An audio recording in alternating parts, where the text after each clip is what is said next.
নমস্কার বন্ধুরা, অভিতা cooking and blogging এ আপনাদের সবাইকে আরো একবার স্বাগত।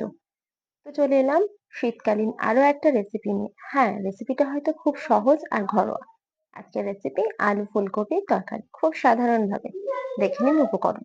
লাগবে ফুলকপি, এছাড়াও লাগবে আলু, এছাড়া লাগছে এর মধ্যে কুচানো টমেটো, লাগবে এতে ধনেপাতা, লাগবে এর মধ্যে আরো আদা বাটা আর জিরে বাটা, এছাড়া লাগছে হলুদ গুঁড়ো, লাগবে এর মধ্যে লঙ্কা গুঁড়ো, এছাড়া আরো প্রয়োজন যেগুলো সেগুলো হচ্ছে লবণ, যেটা অবশ্যই লাগবে, লাগবে চার মগজ বাটা, এখানে আপনারা চাইলে কাজু বাটাও দিতে পারেন, লাগবে সর্ষের তেল, পাঁচ ফোড়ন, এছাড়া লাগবে এতে তেজপাতা আর গরম মশলা, আর লাগবে টক দই। তো সব উপকরণ বলে দিয়েছি। তো চলুন চলে যাই সোজা রান্নাঘরে। তো সবাইকে একদম সামনে থেকে স্বাগত। তো দেখো অবস্থা আমার আজকে একদম ছড়িয়ে ছিটিয়ে আছে, মানে কিছুই হয়নি, শুধু আলু আর ফুলকপিটাই কেটেছি, যা দেখো সব গোটা গোটা অবস্থায় আছে, কিচ্ছু বাটা হয়নি। তাই শিল নোড়া সব নিয়ে চলে এসেছি তোমাদের সামনে। দেখো গ্যাসটাও আমি অন করে দিয়েছি। আসলে জানোই তো আমার একটা ছোট্ট রাঁধুনি আছে। তো দেখো আমার কড়াইটা গরম হয়ে গেছে বলে তেল দিয়ে দিচ্ছি, দাঁড়াও পরে কথা বলছি। এবারে এই তেলটার মধ্যে আমি আগে ফুলকপিটা ভেজে নেব। তো চলো আগে ফুলকপিটা ভেজে নিই। এদিকে ফুলকপিটা ভাজতে দিয়ে ঝটপট করে আমি এখানে যে মশলাগুলো আছে না, সেগুলো কিন্তু বাটতে থাকবো একে একে। তো চলো প্রথমেই আমরা জিরেটা বেটে নেব। চলো ফুলকপিটা ভাজা হোক। হ্যাঁ, যেটা বলছিলাম, তুমি তো সবাই জানো আমার একটা খুব ছোট্ট রাঁধুনি আছে যে আমাকে খুব সাহায্য করে, শুধু রান্নায় নয় সব কাজে সাহায্য করে।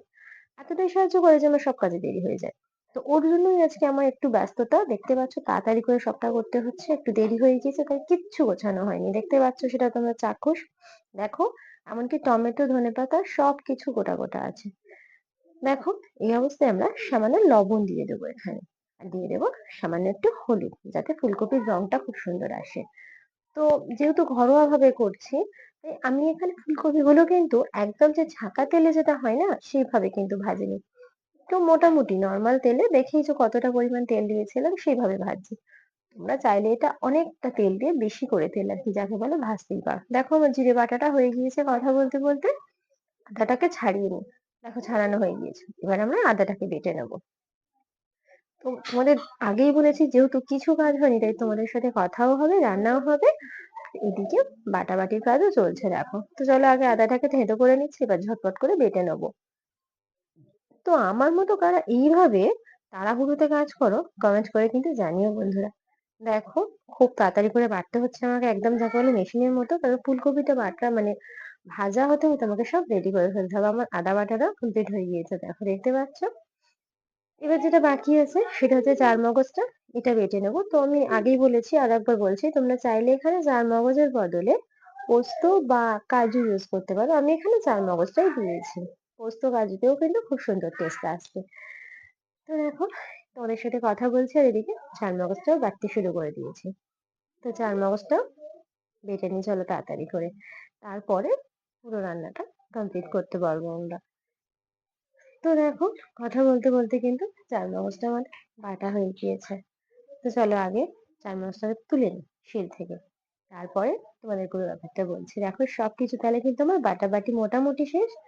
এবারে চলো আমি টমেটোটাকে বরং কেটে নিই, ধনেপাতাটা এখন স্টকে থাক। দেখো টমেটোটা কেটে ফেলেছি, আর এদিকে মোটামুটি আমাদের ফুলকপিটাও ভাজা হয়ে গিয়েছে। এবার আমি কড়াই থেকে নামিয়ে নেব। দেখতেই পাচ্ছ কড়াই থেকে আমি ফুলকপিটাকে নামিয়ে নিচ্ছি। তো দেখো ফুলকপিটা নামানো হয়ে গিয়েছে। এই কড়াইতে না আমি তেল দিয়ে দেবো একটু বেশি পরিমাণে, মানে মোটামুটি পরিমাণে দেবো আর কি, এতে আলুটা ভাজবো। এবারে আমি আগেই বলেছি ঘরোয়া পদ্ধতিতে করবো। তো তার আগে আমি হলুদ আর লবণ দিয়ে দিলাম, ঠিক আছে। কেন বলছি ঘরোয়া পদ্ধতিতে সেটা দেখতেই পাবে।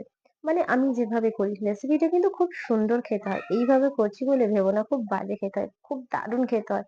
রুটি পরোটা লুচি যার সাথে ধরবে না সামনে পুরো প্লেট ফাঁকা হয়ে যাবে। তো দেখো মানে সব কাজ করতে হচ্ছে যেহেতু, তাই তোমাদের সাথে একটু কথা বলছি। মানে তোমরাও এভাবে করো তো আমার মতো। আসলে কি বলতো, সব সময় তো আমরা বেশি মশলাপাতি অনেক কিছুরই অনেক রকম খাই। তাই ভাবলাম শীতকালীন এই সবজিটা আমি ঘরোয়াভাবে যেভাবে করি তোমাদের কাছেও আমি সেই একইভাবে শেয়ার করছি এটা। আসলে ভাবছো কোথায় ক্যামেরা থেকে সরে যাচ্ছি, না, না সরে না। আমি বলি ওই আমার ছোট্ট রাঁধুনিটা একবার করে এসে মাঝে মধ্যে আমাকে নাড়াচাড়া করিয়ে দিয়ে যায়। তো দেখো আবার এসছে। ওর সাথে একটু মাঝে মধ্যে কথা বলতেই হয়। তাই ওর সাথে একটু কথা বলে নিলাম। তো বলতে, বলতে এদিকে আলুটা ভাজা চলছে দেখতেই পাচ্ছ। তো আলু ভাজাটা এভাবেই চলুক। দেখতেই পাচ্ছ তোমরা। হ্যাঁ, যেটা বলছিলাম দেখো আলুটা কিন্তু আমার ভাজা হয়ে গিয়েছে দেখো। আর একটু দেখো মাঝখানটা আলু ফাঁকা করে নিয়েছি। চারদিক থেকে আলুটা সরিয়ে দিয়ে ফাঁকা করে যে তেলটা আছে ওর মধ্যে আমি ৫ ফোড়ন দিয়ে দিলাম। তোমরা এখানে চাইলে একটা শুকনো লঙ্কা দিতে পারো, আমি দিইনি। আমি শুধু ৫ ফোড়ন আর তেজপাতা দিয়ে ফোড়নটা দিলাম। কেন দিইনি সেটা তোমরা যারা আমার ভিডিও দেখো খুব ভালো করে জানো যে আমি আগেও বলেছি আমার ছোট বাচ্চা আছে। তো ওদের জন্য না আমি অনেক সময় কি করি এই কষিয়ে নিয়ে লঙ্কা গুঁড়ো দেওয়ার আগে তরকারিটাকে তুলে নিই একটু, ওরা ঝাল খেতে পারে না। তো এই পর্যায়ে আমি টমেটোটা দিয়ে দেবো।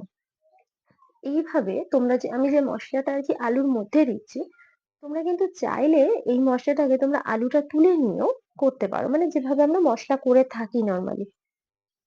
কিন্তু তোমরা একবার এই পদ্ধতিতে করো। তো দেখো আদা বাটা জিরে বাটা, তো প্রথমে আমি জিরে বাটাটাকে দিয়ে দেবো, তারপর আমি দিয়ে দেবো আদা বাটাটা। এবার এই দুটো দিয়ে একটু নাড়িয়ে চাড়িয়ে মিশিয়ে নেবো ভালো করে। তো হ্যাঁ, যেটা বলছিলাম যে এই পদ্ধতিতে তোমরা কিন্তু করো, খুব ভালো লাগবে। দিয়ে দিচ্ছি হলুদটা। আবারও বলছি চাইলে কিন্তু তোমরা মানে এই মশলাটা আলুটাকে কড়াই থেকে নামিয়ে নিয়েও করতে পারো। আর হ্যাঁ, হলুদটা দেওয়ার সময় কিন্তু মাথায় রেখো আমাদের কিন্তু ফুলকপিটাও হলুদ দিয়ে ভাজা, আর আলুটা যখন ভেজেছি তখনও কিন্তু হলুদ দেওয়া। দিয়ে দিচ্ছি এরপর যে একটু ধনে গুঁড়ো আর সামান্য জল। জলটা কেন দিচ্ছি জানো? তাও বলে দিচ্ছি যাতে মশলাটা না নিচে পুড়ে যায়। তো দেখো মোটামুটি অনেক কটা মশলাই দেওয়া হয়ে গিয়েছে। এবার এই মশলাগুলোকে আমি একটু কষিয়ে নেবো। তাই দেখো আমি এখানে হলুদ গুঁড়ো দেওয়া সত্ত্বেও কিন্তু লঙ্কা গুঁড়োটা দিইনি। দেখো দিয়ে দিলাম এখানে আমি এবারে চার মগজ বাটাটা। এবারে আরো বেশ কিছুক্ষণ ধরে আমরা ভালো করে কষিয়ে নেব। শোনো এই পর্যায়ে একটু না লবণ দিয়ে দেবো। লবণটা আমাদের আলু আর ফুলকপি তো দেওয়াই আছে। এবারে দেখো লঙ্কা গুঁড়োটা আমি দিয়ে দিলাম। হ্যাঁ, মাঝখানে আমি মানে যেটা বললাম আমার বাচ্চাদের জন্য তরকারি তুলবো বলে, তো ওরা আজকে এটা খেতে চায়নি। ওরা বললো আজকে ম্যাগি খাবে। তো যার জন্য আমি তরকারিটা আজ আর তুলিনি। তো ওই জন্য লঙ্কা গুঁড়োটা দিয়ে দিয়েছি দেখতেই পাচ্ছ। এবারে আমি দিয়ে দেবো এতে টক দই। তো এবারে যেটা বলি, টক দইটা দেওয়ার আগে কিন্তু টক দইটাকে একটু ভালো করে ফেটিয়ে নেবে চামচের সাহায্যে। একদম একটা ক্রিম ক্রিম ব্যাপার চলে আসবে। দেখতে পাচ্ছ ফেটাতে ফেটাতে একটা কত সুন্দর মানে সফট ব্যাপার চলে এসছে। এরকম একটা ক্রিমি ব্যাপার যখন চলে আসবে ততক্ষণ পর্যন্ত কিন্তু খুব ভালো করে ফেটিয়ে নেবার চেষ্টা করবে। গ্যাসের ফ্লেমটাকে না একটু আস্তে করে দেওয়ার। মানে গ্যাস বলো বা উনুনে বলো যাতেই রান্না করো, জালটা একদম কম করে দেবে। দিয়ে দইটা দিয়ে একটু নাড়বে চাড়বে। তাতে করে কি হয় বলো তো? একটা খুব সুন্দর মসলা থেকে তেল বার হয়ে আসে। আর দইটা পুড়ে যায় না। খুব সুন্দর টেস্ট হয় দইটার। দেখো আমি দইটা দিয়ে দিয়েছি। আর দেখো আমি গ্যাসটা একটু কমিয়েও দিলাম। এবারে আরো কিছুক্ষণ এটাকে খুব ভালো করে কষিয়ে নিবো আমরা যতক্ষণ না মশলা থেকে তেল ছেড়ে আসছে।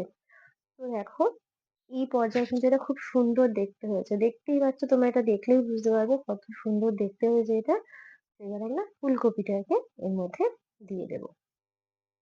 ফুলকপিটাকে দিয়ে আরো কিছুক্ষণ আমরা খুব ভালো করে কষিয়ে নেবো এখানে। তো দেখতেই পাচ্ছ কত সুন্দর এটা দেখতে হয়েছে। যত সুন্দর দেখতে হয়েছে এটা কিন্তু ততটাই সুন্দর খেতেও হয়। তো তোমরা এই শীতকালীন সবজি ফুলকপিটার এই রেসিপিটা অবশ্যই ট্রাই করো কিন্তু বাড়িতে।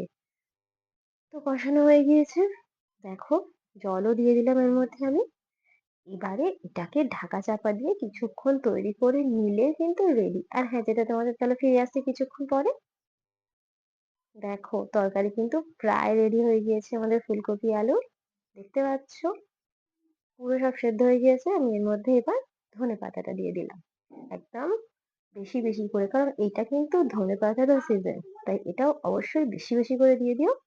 আর দিয়ে গ্যাসটাকে অফ করে নামিয়ে দিয়ে তারপর তোমরা গরম মশলা বাটাটা দিও। দেখো